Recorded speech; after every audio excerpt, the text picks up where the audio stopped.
Hello, it's Evelyn Antonison from Tasmania again, giving you a little bit of information about what materials I use for my style of watercolour, as I have somebody ask a question on that. Now, first of all, the paper. For my style of watercolour is generally quite,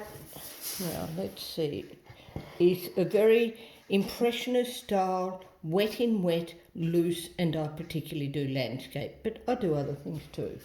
So that one, this is another example, so not an illustration. If I'm going to do illustration like this, that's carefully drawn up, for those I don't draw up, this is carefully drawn up and it's very carefully done according to the photo reference, not finished. I don't know if it'll ever get there. I use a different paper. That's a hot press paper and it's an arch. But for my general work, my preference, and you can use any you want, but my preference is Saunders Waterford 300 GSM rough. So you can get it in pads. That one's an A3 that I retail for $60 currently. This is an A4 that I retail for $33 currently. Beautiful paper, pure cotton, 300 GSM as I said. Lovely paper. But more often I'll work on sheets, and I buy the full sheets. Those I retail for $8 currently. And then I tear that, fold it and tear it into whatever size I want. So that's for the paper. But different papers will give you different results. That one I find very good for this style of work. Now, the paints. Really important is to have 3 colours. I don't worry so much about the brand, more it's about the colour. So the most important colours are a cool yellow, so that's a lemony colour yellow towards the green end of the spectrum, a cool blue, so that's a cyan. A lot of artists recommend your first blue should be ultramarine. I disagree. I think it's cyan. And a cool red, so a magenta, even though I tend to use the warm red more. That's called cool blue because it's more towards the yellow. That's called a cool yellow because it's closer to blue than to red. And this is a cool red because it's closer to blue than that red, which is closer to the yellow. So it's all relative. All reds are warm, but this one is warmer than that one. So they're the first 3 I would recommend you buy. Your CYM. C, cyan, Y for yellow, M for magenta.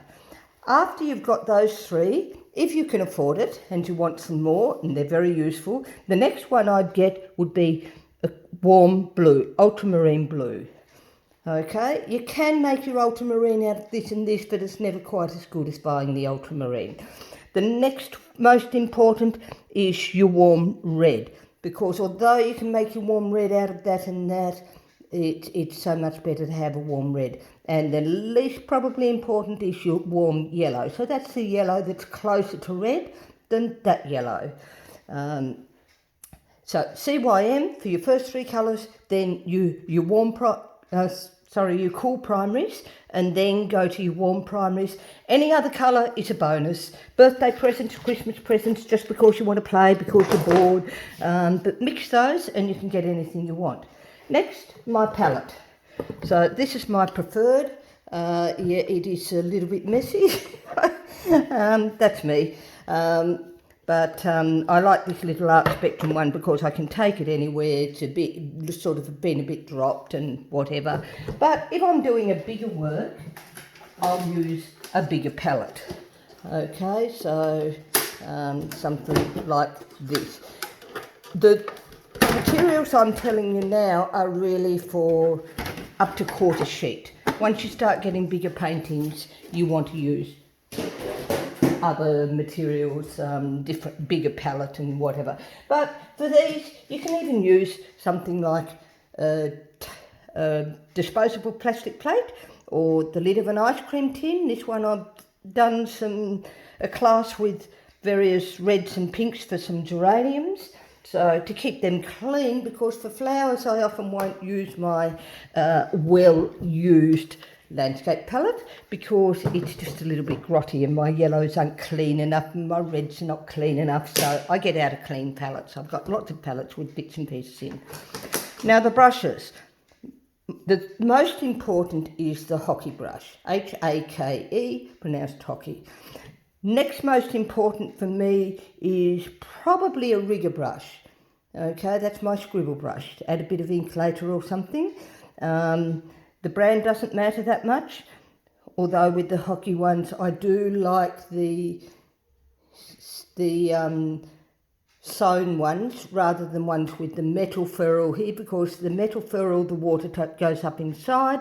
You're doing a big wash of a sky, perfectly flawless, and suddenly it lets a bit of water down.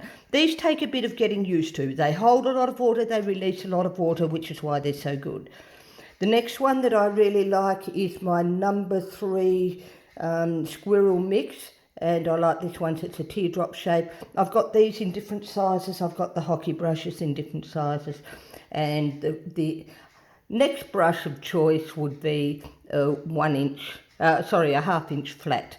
So 4 brushes is plenty. If you can only get one, get the hockey brush for this style of work. If you're doing the other style for the this style of illustration, then my most useful brush is this number 3 teardrop shape. It's absolutely wonderful. But with this you can still do a fairly broad, you can do very careful drawing with this, but you can still do broad washes by using it on the side. So with the brushes it comes down to how you use them as well. Or you can very much have I got that on there? No, I didn't get it on there, sorry. So you can do your broad washes like that, or you can very much, where am I? Draw up and colour in with it if you want to. It's still got a lot of water on, you can use it with less water on. So hopefully you got all that. The other thing that's useful is either a palette knife or cut up credit card. Just an old one that you can cut up, and you can use that for scraping and scratching and making some other marks. A pot of water, so just a honey bucket is really useful for that. And I do use a lot of other brushes, so that's an example. Bigger works, you need bigger brushes, so that's a big hockey brush. So these are my basic. And I think that is about it. Some masking tape to tape your paper down on with, and a board. And that's it. So happy painting.